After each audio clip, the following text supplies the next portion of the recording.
All right. So hello, everyone, and welcome to our webinar on redefining managed services for B2B integration. My name is Dylan Lee. I'm one of the two hosts today that will be walking through the webinar content. I'm the director of product marketing here at Cleo, and I've been with the company for around 9 years. I'm joined by Billy Durham, a verified expert in this field, and our senior director of global support. Just before we get going, a little bit of housekeeping at the very top.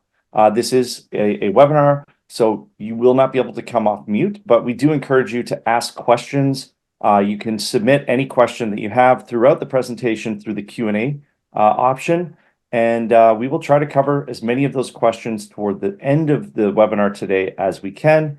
And any that we don't have time to cover during the call, as long as we know who you are, we'll make sure to follow up with you in the next week or so. And just one last piece, this webinar is being recorded.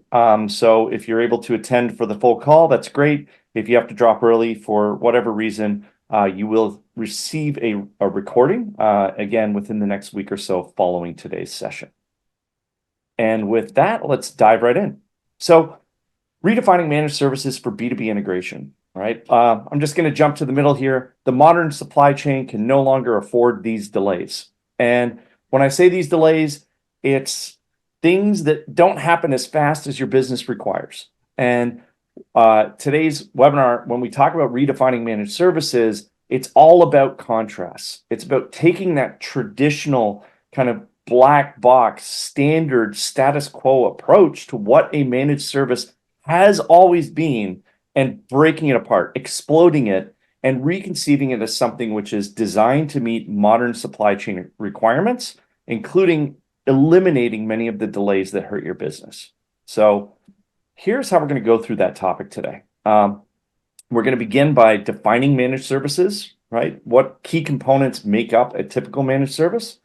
And then we're going to spend the majority of our time covering the 5 questions you should be thinking about when you're trying to determine, are you happy, or are you considering one of these old school black box approaches to managed services, or are you ready to redefine and rethink of what your managed services should be bringing to the table? We will bring everything back into a conclusion with a definition slide, what you need to think about and what you're really getting from this redefined service. We'll have a little bit of time for some Q&A. And then I'll close everything off with a quick announcement before we say goodbye. So, part 1, defining managed services, right? So when I think about a managed service, there's really 3 components, right? Managed services combine people, right? Your experts, your skill set, that domain experience in both B2B, EDI, and industry, along with a sequence of processes, right? Everything from what it means to design your integration, architectural considerations, to developing those integrations, and then ultimately maintaining them over time. Now, maintaining is kind of in that design time world, but there's also the need to monitor and manage those integrations once they are operational.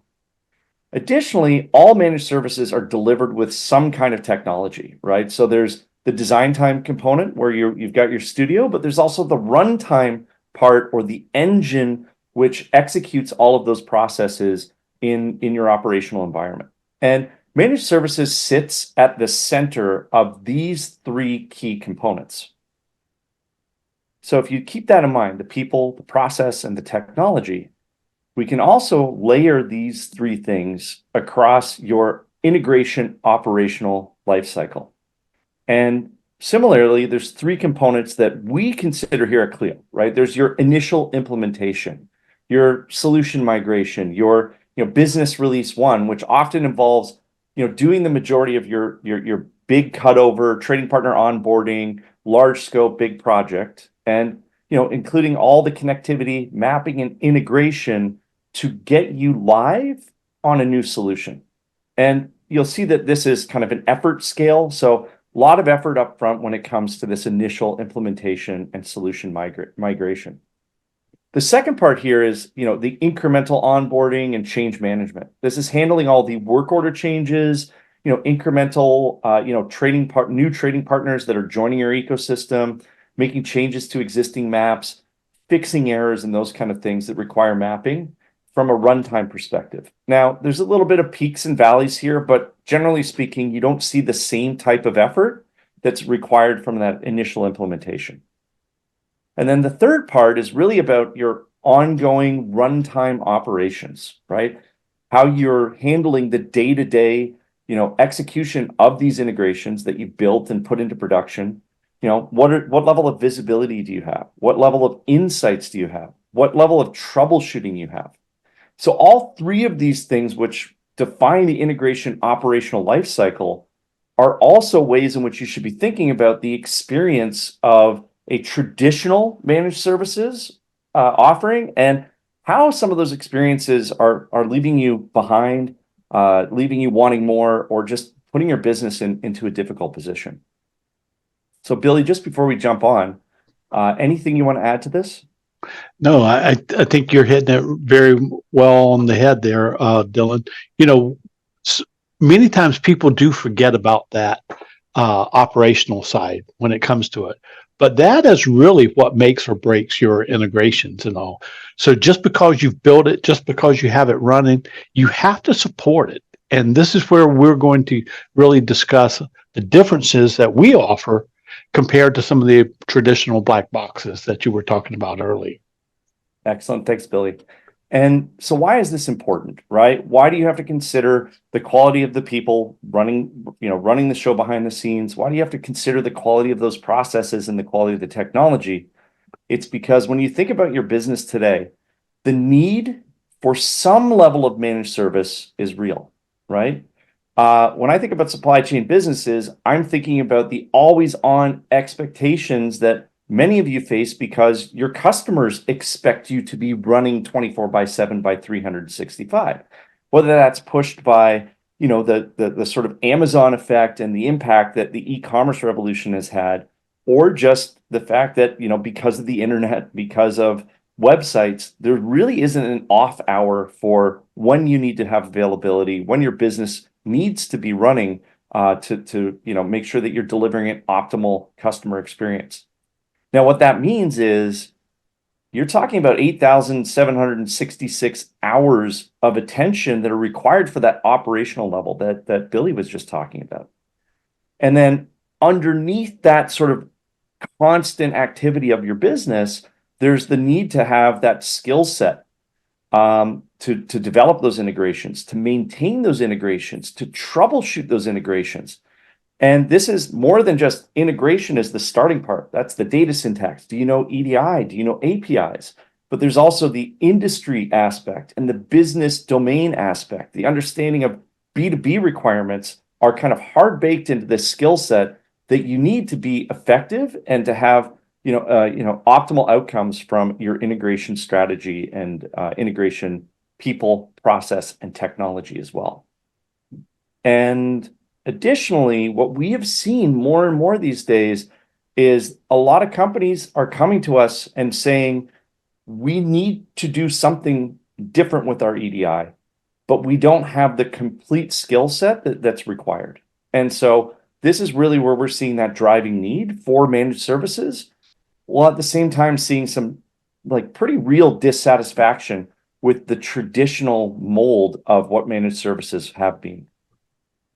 So this brings us to the 5 questions that everyone here should be thinking about as they're either evaluating a new managed services offering, as they're considering moving to the cloud and exploring, outsourcing some of their integration that they may own today, or if they're looking to, change up from the status quo of what they've had with this kind of black box world that's out there, and consider some of the newer offerings and the redefined versions of managed services that are out there. So the 5 questions we think everybody should be asking is, starting with number 1, are you getting the real deal or the raw deal when it comes to onboarding? Number 2, how much control is too little control? Number 3, are you suffering from black boxitis? Number 4, does your managed services provider share your sense of urgency? And the last one is, what's really driving your business? And this question is all about the technology component of those 3 pieces of managed services. So let's just dive right in. Starting with, are you getting the real deal or the raw deal when it comes to onboarding, right? So going back to our 3 stages of the integration operational life cycle, we're really talking about that first big hill or your original implementation, along with some of those incremental onboarding steps. So let's go with the left side. What is it like when it comes to onboarding with the traditional managed services providers, right? So I've got somebody at the side of the road. They've got a flat tire.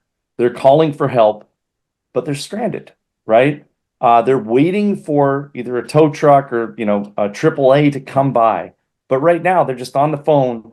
They're stranded. They don't have the ability to do this themselves, and they're not really getting to their destination where they need to be as a business. And then compare this to the analogy on the right, which is you've got this high-speed performance vehicle that's enabling you to cross these finish lines faster than expected. Okay, so one of the things I want to do today is not just to give you guys a dry, like side-by-side comparison, but to illustrate this with some stories, right? My wife and I, a little bit of background here, just completed season 5 of the TV show called Fargo. And so I borrowed this idea from them and added it into today's presentation. So everything that I'm about to tell you is a true story. So there's a customer that Cleo has today, been a customer for a few years now. But before they came to Cleo, they had an integration project that they took to another provider. Let's call them black box provider number 1. They had a relatively small project of just 14 trading partners, and they were spending well over $100K per year with this black box integration provider. And then after 17 months of this initial onboarding project, they had delivered less than 20% of the entire scope. And what was actually delivered at that point, they were experiencing an 85% error-based failure rate on all the integrations that had been delivered. So again, starting with 14 trading partners, of that total scope, only 20% was done. And that 20% that was completed for that initial onboarding, 85% of those integrations were broken and creating errors that they had to manually fix. So their head of IT and integration strategy, our customers head of, flew over to this integration provider's office. And they met there for a day. They had their head of services. They had their head of customer support. They had their head of customer success. And everybody was in a room and writing things on the whiteboard and putting up Post-it notes. And, at the end of the day, what they ended up deciding is, why can't we do this? The answer that came back to our customer was, we don't know why. We can't figure it out. And again, this was 17 months into a project that involved only 14 trading partners. So our customer, I think, did the right thing and said that I'm not going to pay you anymore for a service that you haven't rendered. And this integration provider's response to that was not to fix what was wrong and deliver the full project, but to actually sue our customer. So this is an example, true story of what it means to get that raw deal when it comes to onboarding. So let's put this into contrast, right? And again, this is all about redefining managed services for your modern or your current supply chain business commitments. Right. So starting with the left-hand side, right? Black box. How does a typical black box integration provider define managed services?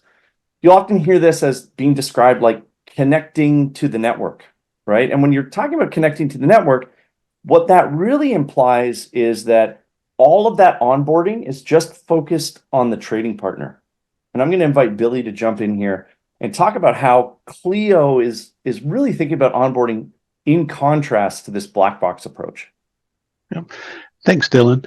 When you really start thinking about onboarding, don't get me wrong, the trading partner is a vital component of that onboarding.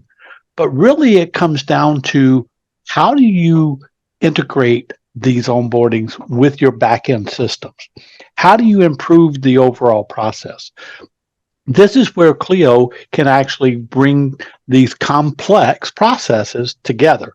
Because as we all understand, it is not just integrating with that trading partner through the network. It's also making sure that your back end systems is totally integrated so that you have that flow of traffic that flows through without that 80% of errors that Dylan was talking about. All right, Dylan? Perfect. Okay, so the next part of this is because it's trading partner focused, because that onboarding is really defined as just connecting to the network. What that means is your onboarding is really only half the integration, right? As Billy said, we think about onboarding as something which is end to end, but often with these black box integration providers, you get data dropped at the front door, meaning, hey, we will transform it into our canonical, specification and then give you the data, and then you can do what you want with it. We don't believe that that's completely onboarded. That leaves you with a manual process. It leaves you with something that's not fully integrated. And in some cases, especially where there's like API requirements or an ERP that the black box provider hasn't worked with before, they may recommend you try a third-party technology to do that last mile or that internal integration into those core systems. So back over to you, Billy. And Dylan, you're bringing up a good point here. In the traditional model of EDI back earlier on, it was a EDI to file integration model. That's what it always was. That's how everybody operated. But as we move forward in today's technology, you can't always have that EDI to a file. You have to look at how to get that data into your business application. What is the application you're getting it into? Are they predefined rules that need to go there? Are they predefined processes? So we've gone away from this old traditional, EDI to flat file to EDI to where now it's going from a business application to maybe EDI, could be something besides EDI. It's no longer just defined around the EDI. It is a business document moving from one trading partner to you. And that's where we have to have a tool set that will allow us to do that instead of just this flat file integration. Excellent points, Billy. So, and then finally on this one, what we have seen, and this is an unfortunate reality, is a lot of our customers come to Cleo because their previous black box provider sold them a raw deal, right? They overpromised and under-delivered, right? Where you're hearing, onboarding is super simple. You're just connecting to a network. We'll take care of absolutely everything. You don't even have to talk to your trading partners. It's all up to us. And the results often vary, right? There are successes where this, you obviously will have people where things just work out. But more often than not, we see a lot of people coming and talking to Cleo because, like the previous customer I talked about, they're months, if not years, into that original onboarding and implementation, and nothing has happened yet. Or, the minimal amount of work has been accomplished. And again, depending on the nature of the people behind the scenes working on it, what's being accomplished may not actually be functioning in a way that's actually going to help your business. So Billy, back over to you to bring us home on this one. So Dylan, you're bringing up another very good point here is, traditionally it was the flat file integration and all. But since we've gone into a more complex world today with EDI, we have to make sure that both partners understand what this integration truly is. And sometimes these integrations are not just simply as onboarding the trading partner. There's also the integration into the back end. There's even process changes that have to occur sometimes.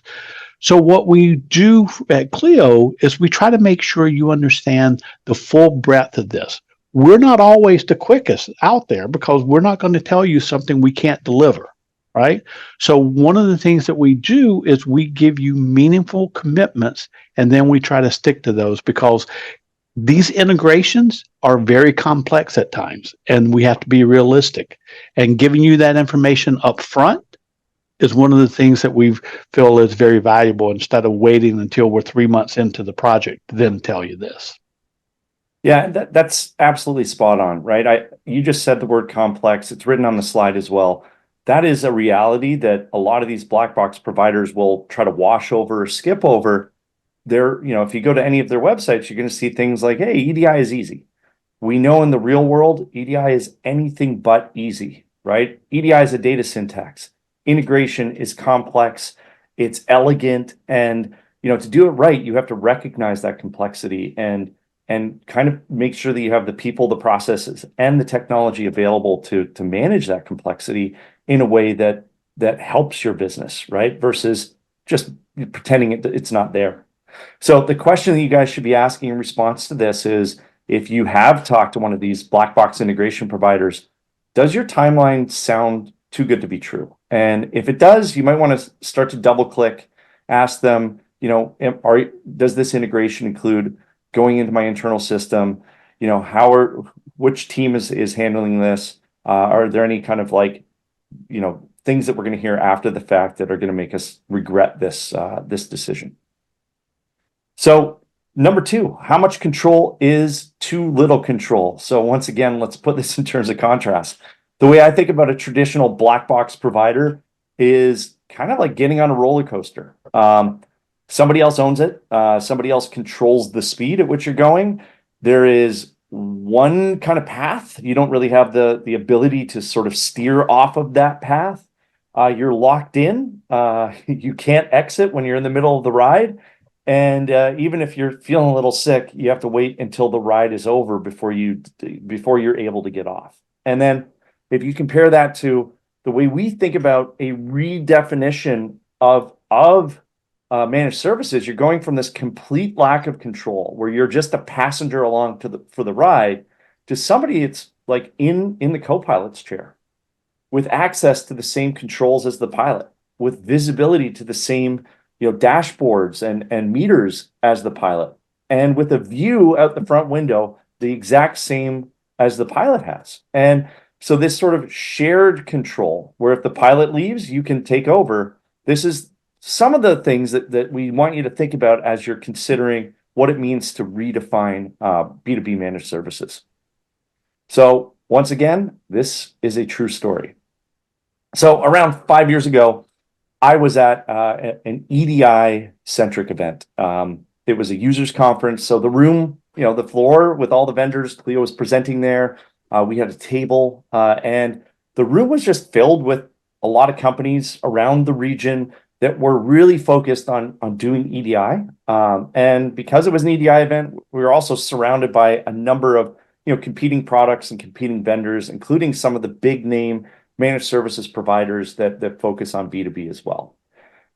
And in the middle of one of the breakouts, where all the audience came in to meet with the vendors, we were standing at our table having a nice conversation, when the next table over, a guy stood up in front of his current vendor and shouted to the entire room, "Who wants to be my new integration provider?" And of course, because he was in a room with maybe 15 other EDI vendors, he got swarmed. Everybody else kind of came out of the woodwork and surrounded him, and we're trying to understand what was going on. I was with another guy, and we decided, hey, let's just wait our turn. We can be patient. He'll eventually find his way over to talk to us. And so we waited, and it was a good thing we did, because we had a really good conversation. Spoke to him for maybe 15 minutes. And here's the story that this gentleman, who was the head of EDI at a large household name wholesaler, shared with us. He said that one of his key trading partners had enacted a change, work order change request around a specific business document, and they had around a month to update their map to make sure that they were remaining compliant with this trading partner. And so, because it was a 100% outsourced black box integration provider, his only choice as an EDI professional was to submit a support ticket requesting this change. 3 weeks later, he got a response back from this managed services provider saying, "Thank you, we have some questions." And so he responded to their questions, and then they went dark again for another week or so. So remember, they had about a month to make this change. You have 3 weeks, another week before they even started the work. They were already past that compliance mandate. And so what he said to us was, hey, I'm an EDI expert. I've been doing this stuff for 30 years. For me to make a change to a map, reach out to my trading partner, make the mapping change, test it, and put it back into production might take me 3 hours. That includes all the back and forth and the communications and the testing and absolutely everything. It took these guys 3 weeks just to respond to my initial request. And now I'm out of compliance. And every day we're getting chargebacks because of this, because they haven't done the work yet. I'll jump ahead. About a month down the road, we had a conversation with this guy. He quit his job on the spot because his CIO renegotiated and re-signed with that existing provider one more time.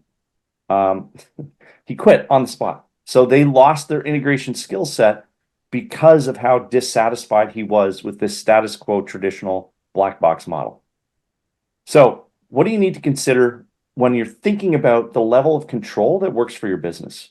So what we often see with black box integration providers is this is a 100% outsourced model.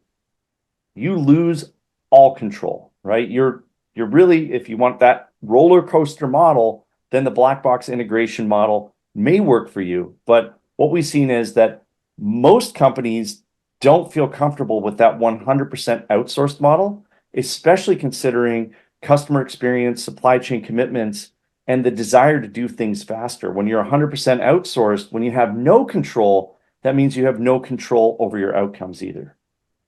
Billy? Yep. So Dylan, I think your story hits it perfect here. In this particular scenario, you're talking about what sounded like a very simple change that needed to be made, but due to the restrictions that the traditional black box model has, this customer who was very skilled in EDI could not make that change. This is where Cleo differentiates themselves from others. We actually offer the flexibility that you want. So in this case, that customer who wanted to make that simple little change for that one trading partner would have had that opportunity to do it themselves, or they could have requested us to do it as part of their services and all. This flexibility is something that differentiates us from the rest of the industry out there. Absolutely. And then one of the other things to consider is when I say 100% outsourced, I'm not just talking about design time or the ability to make changes. It's absolutely everything, including the ability for you to manage your trading partner relationships. And what we'll often see is that these black box integration providers, they're making money off you as a direct customer, but they're also charging your trading partner for the right to do testing, right? And so you end up with some monetary considerations when you have a large ecosystem, a lot of testing requirements. Your black box integration provider is going to be really happy because they now have 2 revenue streams, but you may be impacting the quality and the health of those relationships if those testing, the testing communication processes are not managed very delicately. Dylan, you bring up a good point here as well, because some of these testings that you do are simply they're not logical that you would have a transaction that would have that data in it. Okay. For example, there's sometimes that you have 5 different scenarios you have to test through with one transaction. That one transaction may not have those 5 different scenarios. And then sometimes it's just not logical for the business. It may have 2 of those. Another transaction could have another one. A third transaction could have the 4th and the 5th one. With the black box model that you have, you're looking at this from a different aspect and you're having to go through these. But the biggest thing is with Cleo, you get to maintain that trading partner relationship. You can stay active or you can actually back out and let us stay active for you. It's totally up to you. Yeah, absolutely. And just to button this one up, right? 100% outsourced also has to do with your data, right? Your with the black box provider, there's often proprietary, intellectually sensitive, what they consider their property in the middle of the integration, right? You're converting into the black box, master map or central specification. And as soon as you do that, you lose rights to access and to kind of own the logic of your integrations, which means, if you need to make changes, if you ever want to leave, then the cost, the ability to switch, your access to like the raw data that's coming in as well can be a big question mark. And that can impact, your strategy around AI, machine learning, business intelligence, or other things that require sort of, the ongoing and continuous access to that data, as well as the portability of that data as well. So Dylan, our screen here says your data is your data. Well, that's true. It is your data. However, there's another component of that, and that's the integrations that it runs through from the time it comes in and to the time it goes out. You also own that as well. Okay, so you actually have access and visibility into every bit of the transformation that goes on, the integrations that go on, the business processes that are there, as well as the errors that you could see. So it's not just the data, you have access to the full integration cycle as well. Oh, that's great. Thanks, Billy. So the next one, like, are you suffering from black boxitis? We've used the term black box quite a few times, but I think this one will help the folks on the line really understand when we say, black box, what we're really referring to. So I want you to imagine two different restaurant experiences. There's the one on the left, the staff only door, the closed door. There's no window here. You can't see what's happening inside, right? And then you compare it to the one on the right, which is this open kitchen. You can see the people working. You can see how your food is being prepared. On the left, there's an element of like things that are deliberately being obscured to you as a customer, versus on the right, something which is transparent. It's open and it's far more, collaborative and built around the notion of trust between the vendor and the customer as well. And so on the left-hand side, you have kind of the definition of what it is to be a black box. All right. And Billy, I'm going to invite you to share your true story this time. All right. So let's think about the situations, and this is a situation that one of my previous customers actually brought to me as their discussion around their provider as well. We all know that sales and marketing is a critical component of our business. If we don't have sales, there's no need to have the rest of the business and all. So our sales team will sometimes make some arrangements, some unique arrangements at times, but they expect these to be flowing through the system as normal. So if it's a trading partner that's already in existence, then our sales may go out there and make a unique sale. So in this example, there was a sales agent A, and he was working with the trading partner B, and they made an agreement to do a very special sale. It was a large sale. It included a significant amount of revenue. It was there, but they also said when they made the agreement that we'll just send you the order through our normal EDI flow, and we'll send that to you within 2 days. Well, they sent it through, but as normal with sales, there's always some type of component that gets a little different, squirrely, something like that. In this case, it happened to be the shipping method that was going to be used for this was something that they had never used before. So when it came in, it failed in the black box transformation. The actual customer didn't see the failure until the next business day. In the meantime, the next business day came around. He reached out to his trading partner and says, "Hey, I thought you were going to send me this order." Well, trading partner says, "I did. I sent it to you yesterday. You should already have it, and you should be getting ready to fill it." Well, this trading partner, the sales guy, where does he go? He goes directly to his EDI IT director and says, "Where's it at?"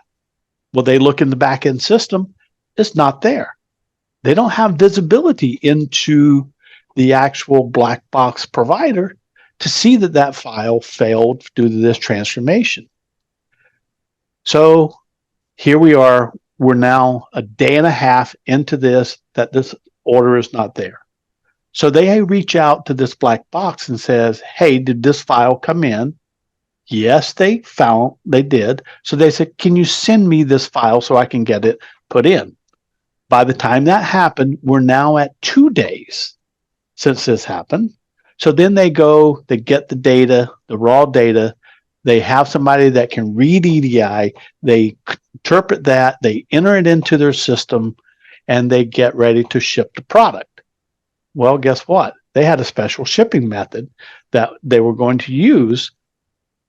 Due to the fact that they're now 3 days late, that shipping method is no longer valid.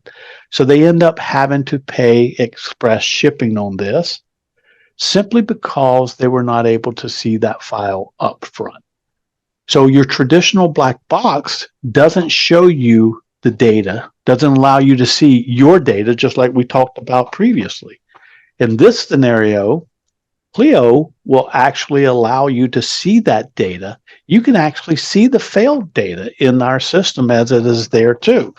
So in the scenario that we're talking about, this particular customer, if they had been on the Cleo platform, they would have been able to see that data. They would have got notice that it failed. They could actually extracted that data on right then, provided that information, and keyed it in manually in this scenario is what they were trying to do. This is something that happens very often, and we see it happening in the traditional black box model versus the managed service model that we're talking about, the non-traditional one. So we encourage that when you think about your requirements, think about, do you need that immediate visibility? Okay. That's excellent, Billy. And when Billy and I were choosing photos for this, we went with the marking the days like you would if you see like the cartoon, somebody is in jail marking up the days until they get to go home. But really, we could have put a picture of a customer phoning you and asking, "Where's my stuff?" Which would be maybe even more realistic when it comes to the business impact from this level of black box-itis that we're talking about. So, Billy, I think we kind of nailed this already through your story, but do you have the level of visibility that your business requires to stay agile, to know what's happening inside the integrations, and to really answer the question, what happens if something goes sideways? And then, Billy, again, I think you already nailed it with the technology powered by a platform, the ability to see and recognize in the data, be able to act on that data, to, if necessary, to manually intervene to make sure that you're getting the right business outcome that you need as an organization that's customer focused. This next one, right? Lack of visibility. You have a lack of depth in that visibility, right? Are you only getting one dimension of what's happening around these integrations? A lot of the visibility, and I spend time looking at some of these black box providers, and when I look at their dashboards, a lot of it is just how many processes there were, how many failed, how many were successful. That's okay if that's all you care about. But if you need to go deeper and have a greater level of insight that goes beyond just the person that's in charge of EDI, you're going to be left out on a limb with what the black box brings. Billy? Yeah, you're exactly correct. And remember, it's your data. Even failed data has value. And so this is where that if you look at the processes you have, you look at the data you have, you can actually build patterns around why you're getting some of these failures and then take the necessary action and things like that are required there.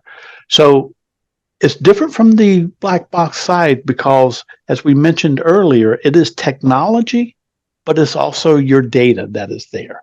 So you have access to it from many different directions and many different views as well. Absolutely. And then, you've got lack of transparency, exactly as Billy's story illustrated. You can't see what's happening inside the black box. You're on the outside and you're locked out the same way that the opposite of that open kitchen. And Billy, we have another term for our approach, our thought process, our philosophy around this, which is really it's the idea of a glass box, right? Oh, absolutely.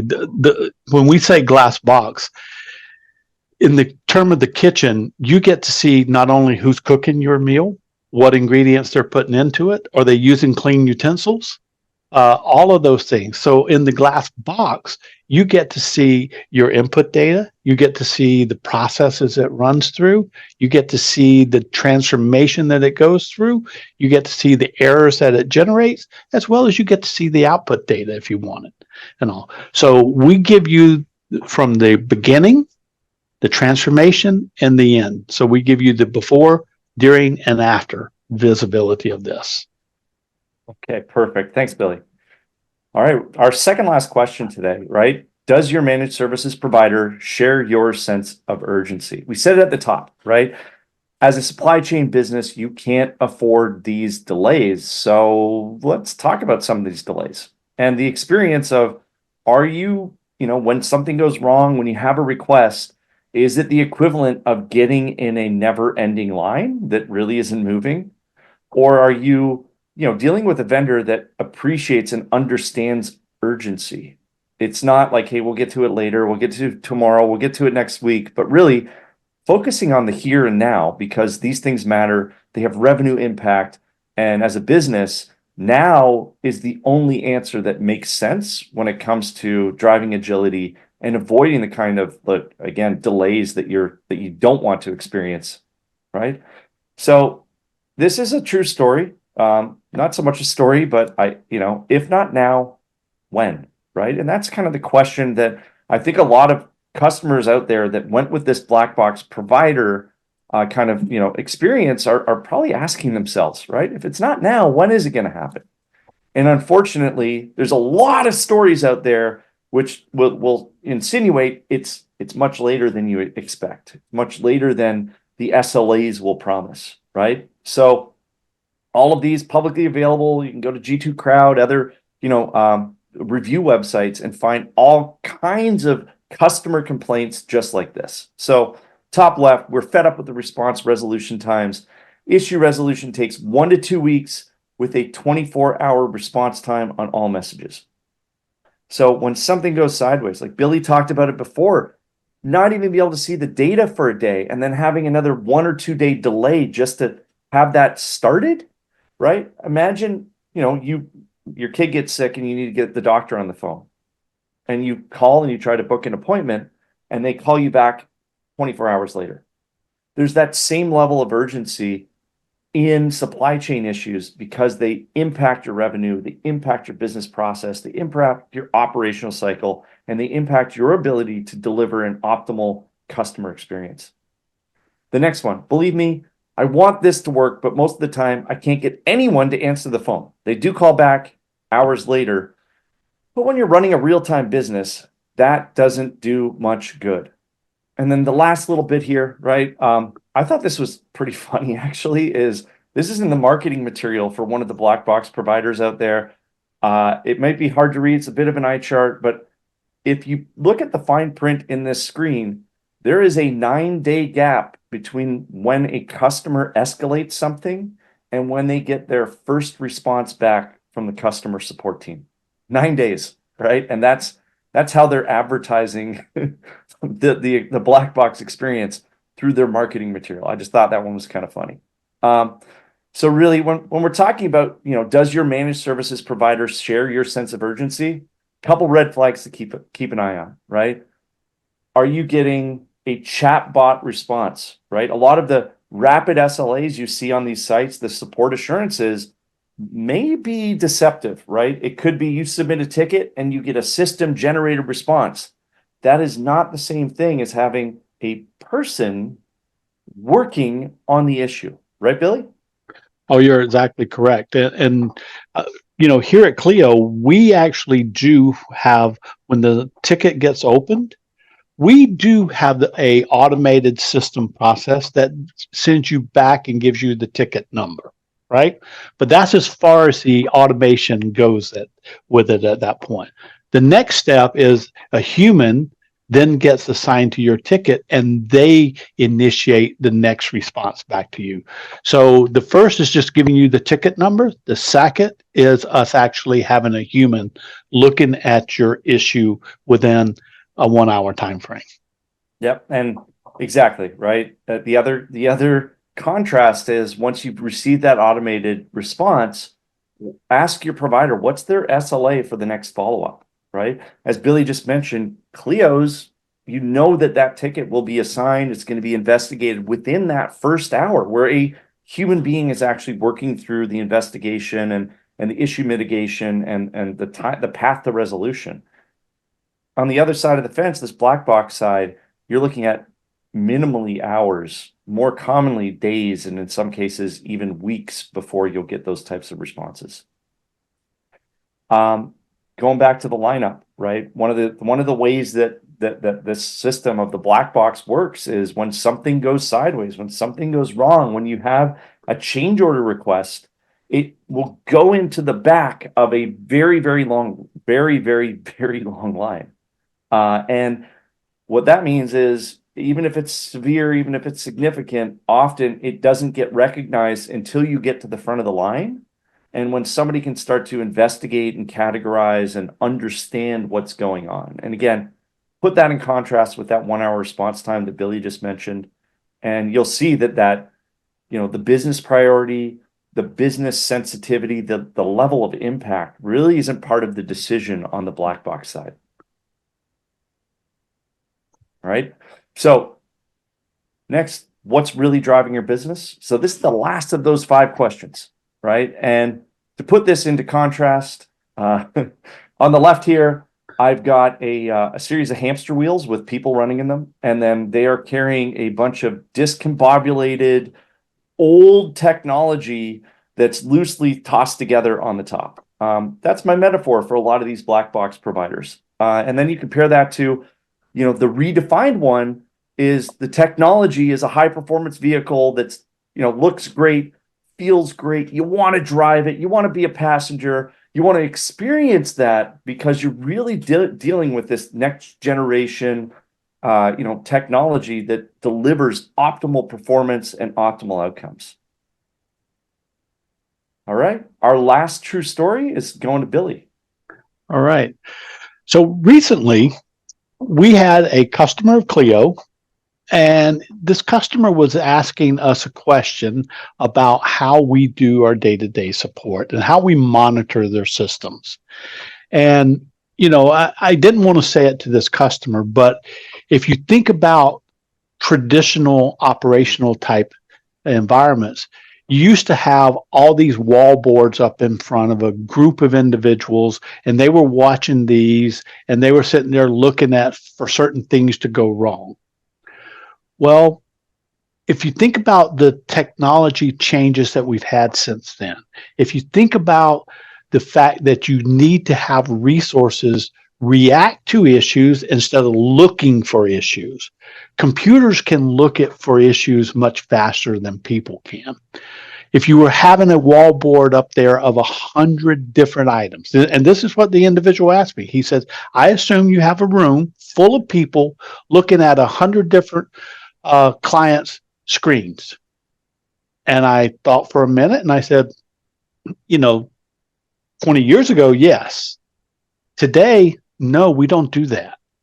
We utilize our own technology platform to help us with the monitoring that we have. Because realistically, if you have that board up there with 100 customers, you're going to miss something. Computers don't miss things. Okay. So we use the technology here to make sure that we don't miss these items that would be displayed in front of a human. And we use the humans to react to these issues and not look for the issues. Yeah, I love that image, right? Of the wall of screens and just people looking from left to right and up and down, hoping to catch stuff, right? And yeah, again, it's kind of that old school, old world way of doing things that we still see that, right? The truth is, like the black box model, it is that hamster wheel model, right? You're really signing up for a a company which is services led. It's powered by people. Technology takes a back seat to the fact that you're signing up for services. You're not signing up for something which is technology driven. Yeah, and in today's world, things have changed drastically since COVID. We've gone to many remote workforces. We've gone to this. So having rooms full of individuals is no longer feasible or is no longer the optimal thing. So the bad news is this pandemic caused us to have to really look at things a lot differently. And so what we've done at Cleo is we've looked at it, how can this technology help drive us instead of us having to have the human sitting there looking for the errors? Yeah, exactly. I mean, like to put it differently, the technology on the black box side is it's part of the services offering, whereas at Clio, it's the technology is the cornerstone, and the managed services is the extension of that, right? It's the extension of your team, it's the extension of your skill set, and so it's being complemented by the technology rather than being the service itself, which is the product, right? One of the other things we see here, the reason why my hamster wheels had all that discombobulated technology on top is we see a lot of growth by acquisition. I've heard one of these black box providers as described as a place where good technology goes to die. In other words, once these companies get purchased, they really stop innovating. They cut off the entire R&D budget. They no longer invest. They no longer develop these products. Instead, they're just in kind of sustainer mode. And because it's for them, again, put it under the people, deliver it as a service, you're not selling technology, you're selling the outcomes being driven by people. So there's very little investment in ongoing innovation of keeping these products viable for a long time. And so when you go with these, you could be really looking at products that are 20, 15 years old that haven't really been invested in for a decade or more. Dylan, if you think about the traditional models of EDI to flat file to EDI, those don't really require a huge investment in things. But when you start looking at Clio's environment, it's not EDI to flat file. It's that true integration ecosystem platform that we're dealing with here. So when you look at it from that aspect, there we go, ecosystem integration centrist. When you look at it from that aspect, you have to have investments in the core product. You have to continue to invest. Now, one of my prior roles, I was buying products and I would look at roadmaps, and sometimes those roadmaps would be nowhere. There would not be going anywhere. No investments being made, no new features, no new enhancements, none of that. It was just keeping the EDI to the flat file model. Today, if you look at that, you're going to be left behind and you're going to be dealing with an EDI to flat file model instead of an EDI to an integration model that we have here. Excellent. Now, thank you. Thanks, Billy. So folks, let's bring it home, right? We've asked you 5 questions, the ones that we want you to keep in mind as you're either reevaluating your current managed services or considering, outsourcing, migrating to the cloud, any number of those highly impactful business decisions. We think these are, 5 pretty important questions for you to be asking as you're going through that decision cycle. So starting with number 1, just to recap, are you getting the real deal or the raw deal when it comes to managed services?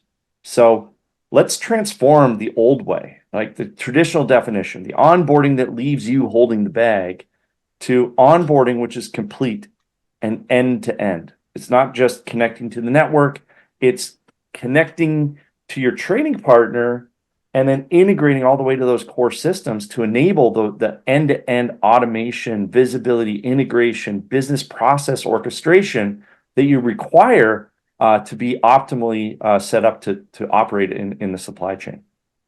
Now, how much control is too little control, right? Are you forever outsourced? Do you have zero control over your trading partner relationships? Zero control over the integrations? Zero control over the data, right? Or do you have a highly flexible model where it's an extension of the technology, but still offering you a clear path to self-service, or a blended operational model if that's what your business is actually looking for.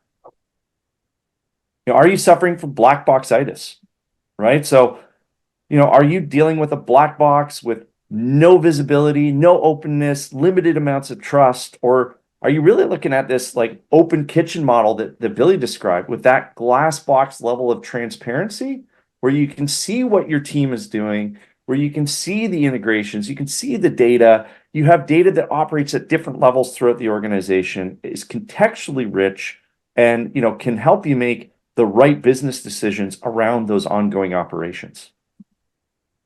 Question number 4, does your managed services provider share your sense of urgency, right? Speed and agility are everything today, right? That's what really is driving supply chains. So are you getting, the chatbot promise that disguises these multi-day, multi-hour response times, followed up by really, really, really slow follow-up? Or are you getting a 1-hour response time assurance that involves a real person that's working on that issue, working on solving the underlying problem, and ensuring like the ongoing health of your operations?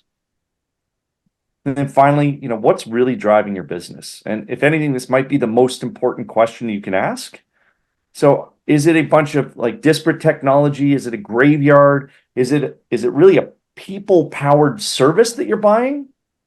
Or are you buying a technology, a platform that enables ecosystem integration outcomes, and where the services component is a flexible extension of that platform, right? So these are the 5 ways we want you to think about when it comes to redefining B2B managed services against that old school, old generation black box kind of model. All right, I'm not sure we're going to have time for Q&A. There are a couple questions that came in, but I'll tell you what, we will follow up with folks individually following the call. So expect an email from our team in the next week or so with those questions answered. Hey, Dylan, we only really have one. Okay. Yep. And does Cleo have the ability to email PDF documents? Okay. The answer is yes. We can email PDF documents as part of the process if that needs to. Now, the other one is just someone commenting about previous experience. Yeah, I think it says they have a few guesses about which black box provider we were talking about, but they said, I guess they're all the same, which I thought was kind of funny. So thanks, Billy. So folks, as you can see, right, what are some of the things that makes Cleo different?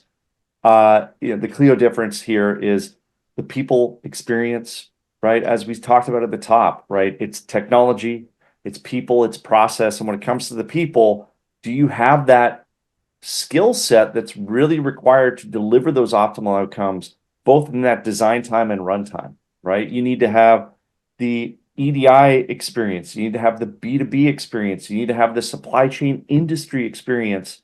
And Cleo brings all of that to the table and more. There's the 1-hour human-backed response time, which stands in stark relief against what you see from those traditional models where you're getting an automated response, and it could be days, if not weeks, for that follow-up to occur. You're getting the 24/7 operational coverage that's required as somebody that's operating in the supply chain today. And then you've got the technology with, uptime, business continuity, availability, and scalability that you need to run a supply chain business. And finally, you can see all the other accolades and cool things that we have, like the best support award from G2 Crowd. It's all there for you. And then just before we say goodbye, folks, I do want to give a quick shout out to our team that's taking our Cleo Connect show on the road. We have 2 events coming up, October 8th and October 10th in Dallas and Florida, respectively. So if you are in those areas, you're more than welcome to register. Join us at the event. And with that, it is 2:00. I want to thank everyone for joining. I want to thank my co-host Billy for doing a great job running the show with me. And look forward to your feedback, and keep an eye on your inbox because we will send the rewatch in the next week or so. Thanks, everyone. Bye.